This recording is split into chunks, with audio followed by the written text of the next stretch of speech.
Tutorial video, I am going to be showing you guys how to buy MLS tickets or Major League Soccer tickets here through the SeatGeek application. So once you open up SeatGeek, what I want you to do is to go to the bottom left and press on the home screen, which I'm on right now, or go to the bottom left, press on the magnifying glass, go to the top and search up a MLS game. So for this demonstration, I'll just scroll down to where it says browse by category. I will then press on view all. I will then go to where it says sports and press on view all. And then once you're at the top, simply just scroll this top bar to where it says MLS or Major League Soccer. Press on that. And now you're here. So for me, I actually do have my location set to New York City. So that's why you see the New York Red Bulls, the New York FC team.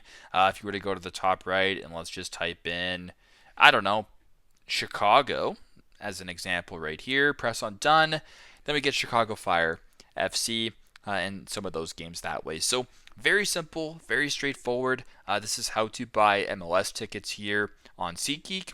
Thanks again for watching, and I hope this video helps.